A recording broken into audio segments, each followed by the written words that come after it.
I walked out at 2:45 a.m. while our entire system was crashing. Not because I lost my temper or couldn't handle the pressure. I walked out because after 22 years, I finally figured out exactly what I was worth to them. My name's Andrew. I'm 48, and I've been running night operations longer than some of my coworkers have been alive. When I started at Pittsburgh Regional Logistics back in 2002, we were still using paper manifests and had 3 guys total covering the overnight shift. Now we're moving freight for half the manufacturing corridor, and when something breaks at 2 a.m., I'm the one they call. Or I was, anyway.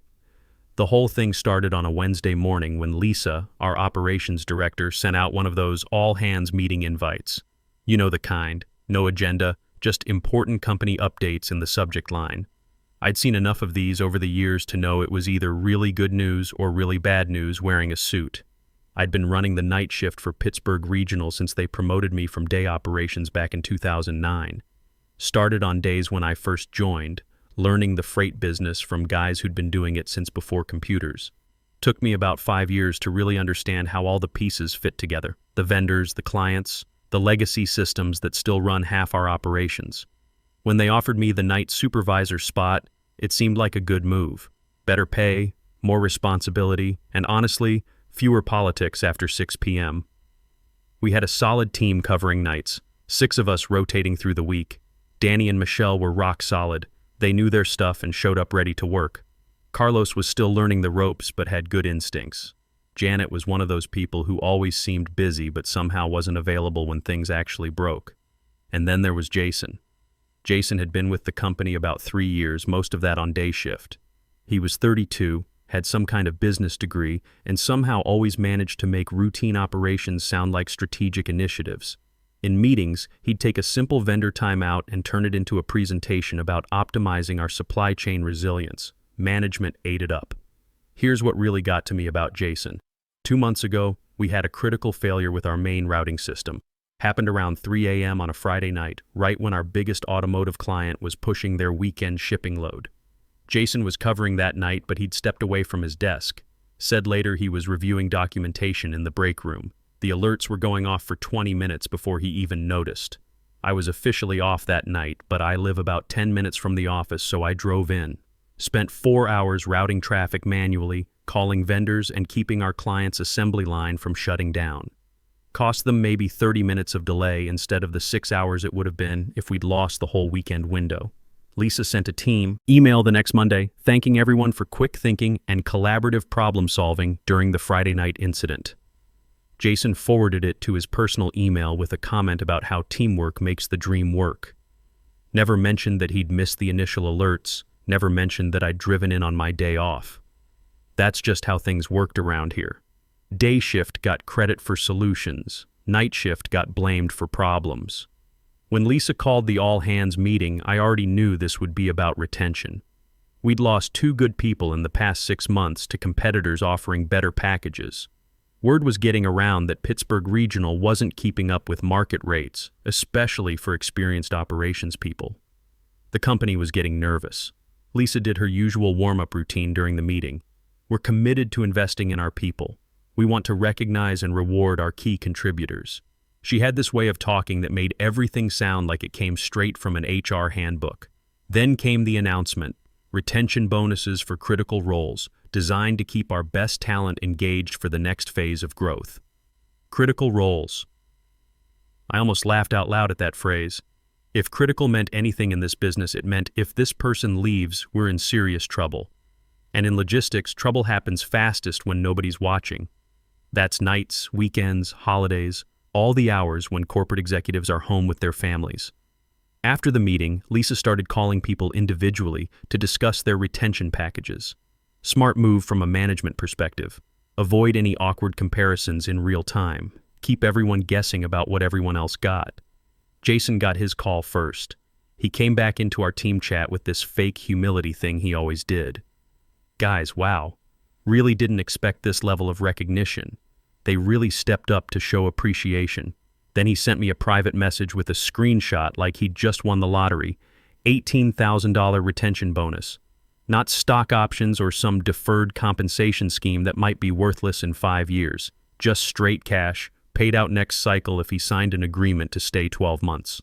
He added a comment. Told you they know quality when they see it.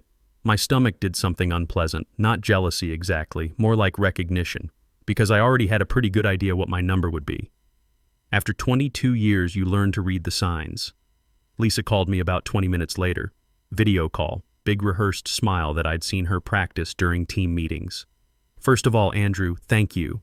You've been such a stabilizing presence on nights. Your experience and institutional knowledge are invaluable. I nodded because you're supposed to nod when people compliment you, even when you can hear the but coming from 3 time zones away. We're pleased to offer you a retention bonus as well. She paused like she expected. Applause. $3,500, with the same 12-month commitment as everyone else. For a second, I thought I'd misheard her, like maybe she'd gotten her numbers mixed up or was reading from the wrong spreadsheet. I waited for her to correct herself the way you wait for someone to realize they just said something completely nuts. She didn't. $3,500, she repeated, still wearing that corporate smile. And it comes with the same agreement terms. I stared at her through the webcam and felt this heat build up in my chest. Not anger yet, more like embarrassment on her behalf. Like she'd just revealed exactly what 22 years of showing up every night was worth to them and expected me to be grateful. Okay, I said, because I didn't trust my voice to manage anything else. Her smile got a little tighter. I want you to understand, this reflects current budget allocations, not your performance. You're extremely valued here, Andrew. Right. My value just had a price tag, and it was less than what I spent on my truck payment. The agreement details are in your email, she continued. Just review it when you get a chance and let HR know if you have any questions. When the call ended, I sat in my home office with all the lights off except my monitors, listening to the house settle around me. My shift didn't start for 2 hours, but sleep wasn't happening anyway. I opened the personal spreadsheet where I track my expenses and typed $3,500 in a cell. Then I typed $18,000 right below it. I didn't do it to torture myself. I did it because I needed to see the math laid out plain. Last week, Jason had missed another critical alert because he was coordinating with day shift on some project. I'd been the one who caught the backup system failure, called our backup vendor, and kept 3 major clients from missing their delivery windows. Lisa had sent another one of those team appreciation emails afterward. Now I was being offered lunch money to lock myself in for another year while they handed Jason a down payment on a house. I pulled up the retention agreement Lisa had emailed. 12 months, immediate repayment if I left early. Confidentiality clause about program details, plus the usual at-will employment language that basically said they could fire me tomorrow if they felt like it. They wanted me locked in, but they wanted themselves free to do whatever. The more I read, the clearer it became. This wasn't really about keeping people like me. It was about keeping the right appearances. The budget came from some discretionary pool Lisa controlled, and the amounts weren't tied to performance metrics or seniority. They were tied to perception. Who made leadership feel smart during business hours? Jason made them feel strategic. I made their problems disappear when nobody was looking. I started pulling up some of my old files, not to cause trouble, just to get my head straight about what actually happened around here. Performance reviews from the past 3 years, incident reports, on-call logs. Every major system save in the past 18 months had a timestamp between midnight and 6 a.m. My name was in the chain somewhere on all of them. There was the vendor API failure last Christmas Eve that would have shut down holiday shipping for our biggest retail client. I'd spent 8 hours on the phone with their technical team in India, walking through configuration changes until we got it working. The routing system crashed during that ice storm in February. Power went out at our main data center, backup systems were flaking out, and I coordinated the manual failover to our secondary site while driving through a blizzard to get to the office. The security breach in July when some script kiddie tried to mess with our freight manifests. I caught it because I actually read the overnight logs instead of just clearing them. Spent 2 days working with our IT security contractor to patch the vulnerability and document what happened. Jason's name wasn't on any of those reports. He was good at showing up to the post-incident meetings and asking smart-sounding questions about process improvements and preventative measures. He knew how to turn my 3 a.m. firefighting into his 9 a.m. strategy session. And I let it happen because I thought good work would speak for itself eventually, because I believed that competence would get recognized sooner or later. That was my mistake. By dinner time, my phone was buzzing with the usual pre-shift stuff. Carlos asking about the new vendor onboarding process, Michelle checking if I'd seen the updated SLA requirements from that automotive client, normal night shift business. But I kept thinking about those numbers, $18,000 versus $3,500. After 22 years of nights, weekends, holidays, after missing my daughter's graduation because we had a critical system migration, after learning every quirk of every legacy system in this place because nobody else wanted to deal with the old stuff. At 11:30 p.m., I logged into all my systems like any other night. Email, monitoring dashboards, vendor portals, everything looked normal. Freight was moving, alerts were quiet, overnight processing was running clean. At 11:45 p.m., our main routing system started throwing warnings. Nothing critical yet, just performance degradation on one of the vendor APIs. The kind of thing that could turn ugly fast if you didn't stay ahead of it. I pulled up the vendor status page. They were showing green across the board, but their response times were definitely getting sluggish. Probably some kind of capacity issue on their end. I'd seen this pattern before. My phone buzzed. Jason, of course. "Hey, Andrew. Seeing some yellow alerts on the dashboard. You tracking this?" I looked at the monitoring screen. The warnings were starting to cascade now, turning from yellow to orange. Response times climbing, error rates ticking up. In about 20 minutes, this would start impacting customer shipments. That's when it hit me. I opened the retention agreement one more time. 12 months of nights for $3,500, less than what they'd pay a consultant for a week's worth of work. Less than Jason's bonus for missing the alerts I always caught. At 12:41 a.m., Lisa finally returned my escalation call. Her voice was thick with sleep and irritation. "Is this urgent, Andrew?" I watched the error queues building like a storm front moving in. "Yeah, it's urgent." At 1:15 a.m. she said, "Just handle it however you need to. Fix it and we'll debrief tomorrow." At 2:45 a.m., I logged out of every system, unplugged my headset and took my security badge off my keychain. Then I walked away. I didn't sleep that night. Not because I was panicking, but because my brain finally stopped trying to make sense of things that never made sense in the first place. After 22 years, I'd been telling myself that loyalty would pay off eventually. That if I just kept showing up and doing good work, the recognition would come. That was over now. By 8 a.m., my phone was lighting up like a Christmas tree. Slack messages first, then texts, then missed calls. I let them all go to voicemail and made myself breakfast instead. 2 eggs, toast, coffee.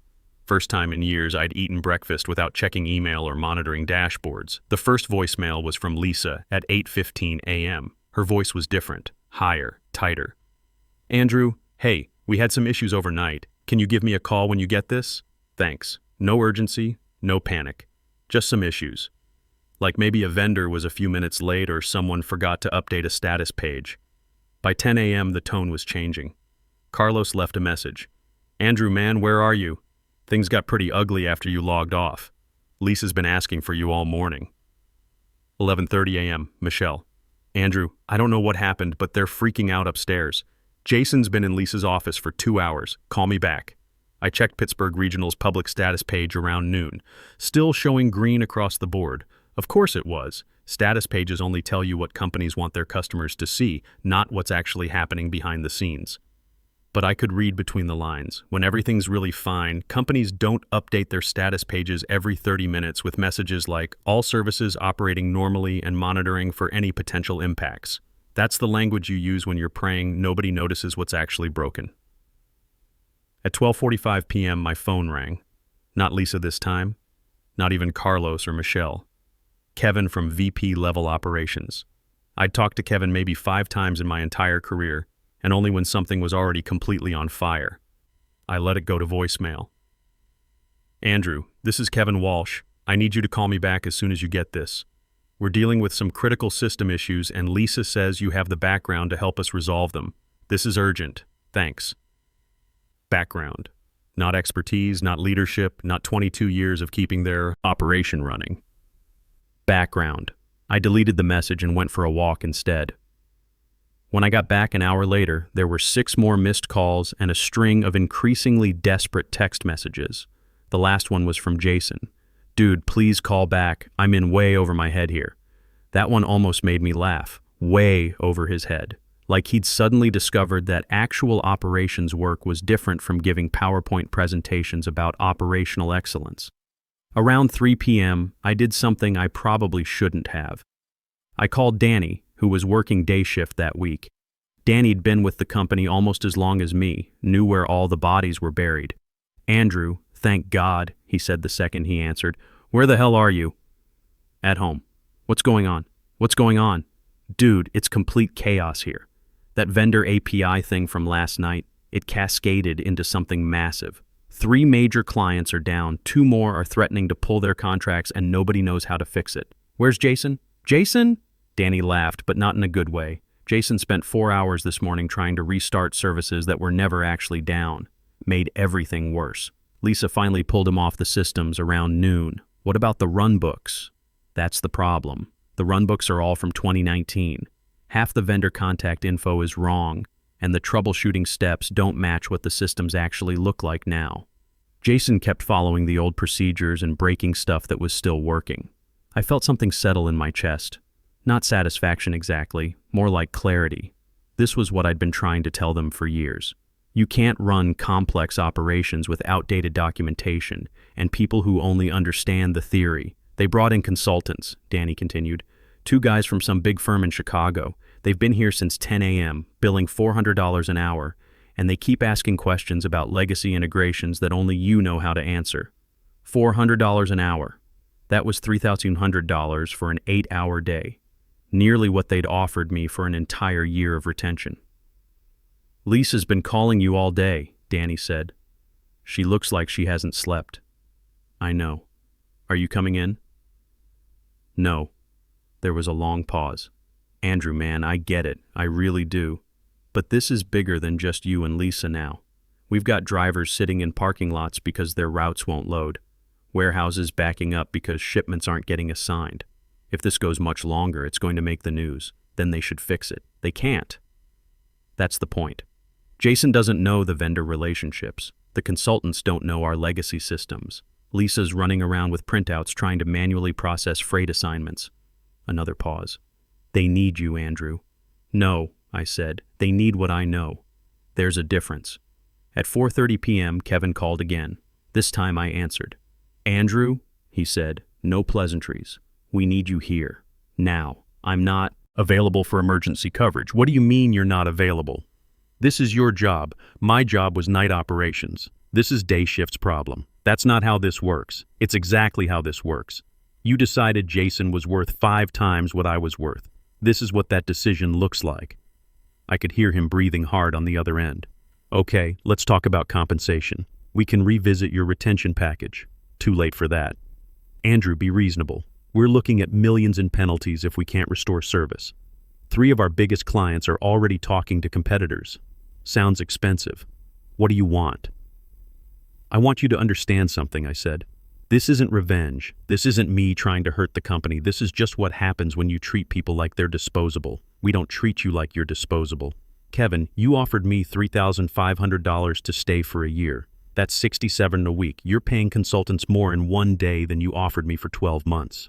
He was quiet for a moment. "Name your price," he said finally. "There isn't one. I'm done." I hung up and turned off my phone. Around 6 p.m., there was a knock at my front door. Michelle, looking exhausted. "They sent you?" I asked. "Nobody sent me. I came because you're my friend, and this is getting bad, Andrew.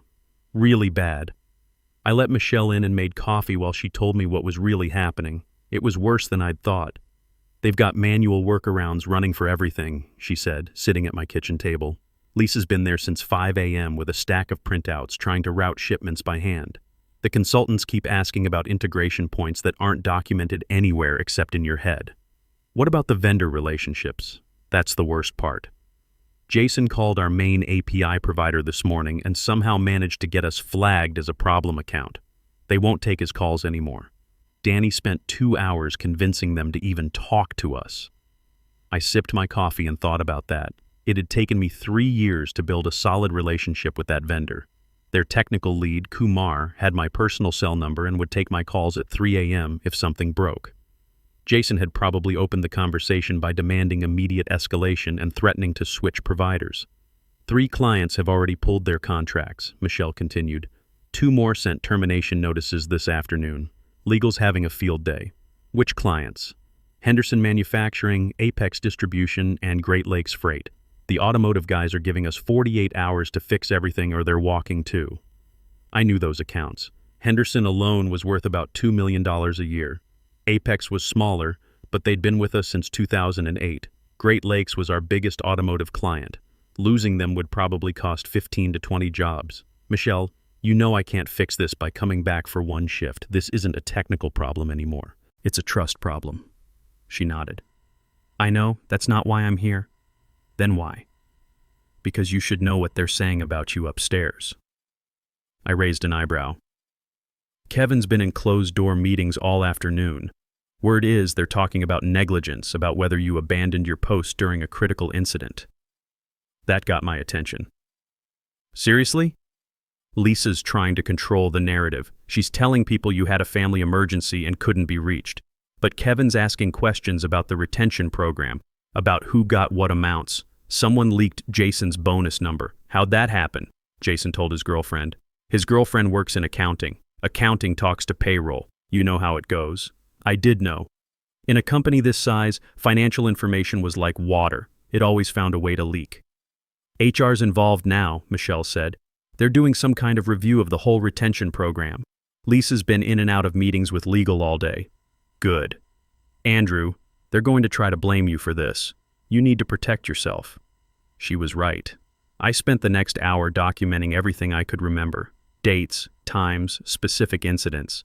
The performance reviews that capped night shift ratings. The retention bonus disparity. The outdated run books I'd been asking to update for 2 years. I forwarded copies of email conversations to my personal account. Not anything confidential, just documentation of problems I'd flagged and requests I'd made that got ignored. Cover-your-ass paperwork that every experienced worker learns to keep. Around 8 p.m., my personal phone rang. Unknown number. Andrew, this is Patricia Wells. I'm a partner at Morrison & Associates. We do employment law. I didn't call any lawyers. Danny Rodriguez gave me your number. He thought you might need to talk to someone. Smart move by Danny. Morrison & Associates had a good reputation in Pittsburgh. They'd handled a few high-profile wrongful termination cases. I'm not looking to sue anybody, I said. That's fine. But you should know your rights, especially if your former employer is considering taking action against you. We talked for about 20 minutes. She explained what constructive dismissal meant, how retention programs couldn't be discriminatory, and what constituted abandonment versus resignation. She also told me something interesting about at-will employment that I hadn't known. If they try to claim you abandoned your position, she said, they'll have to explain why they didn't fire you immediately.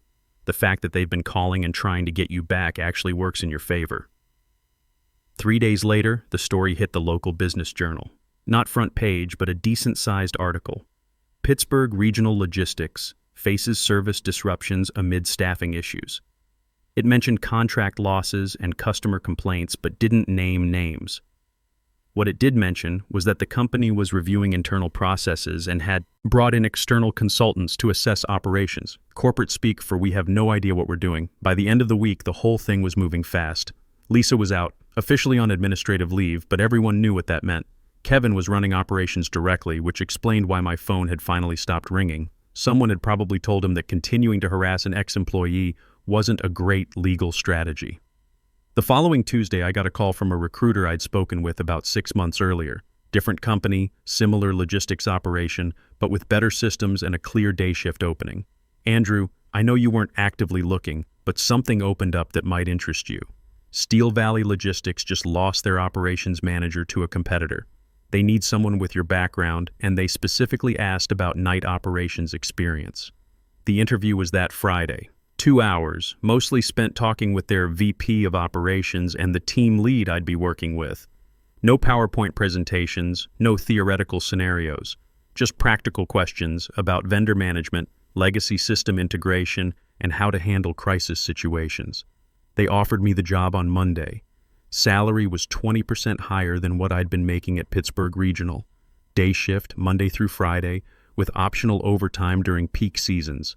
Clear advancement path, modern systems, and, this made me smile, a management team that actually understood operations. I accepted without negotiating. 2 months later, I heard through Danny that Pittsburgh Regional had finally gotten their systems stable, but they'd lost about 40% of their client base in the process. They'd hired 3 new people to replace me, 2 full-time night operators and a systems administrator. Total cost was probably double what they'd been paying me. Jason was still there, still on day shift, but word was he'd been passed over for promotion twice. The retention bonus money came with strings attached, and leaving before his year was up would mean paying it all back. As for me, the first time my phone rang at 2 a.m. in the new job, it was a wrong number. I silenced it and went back to sleep without thinking about alerts or escalations or whether someone would blame me if something broke. Because the biggest revelation wasn't walking out at 2:45 a.m. while everything was falling apart.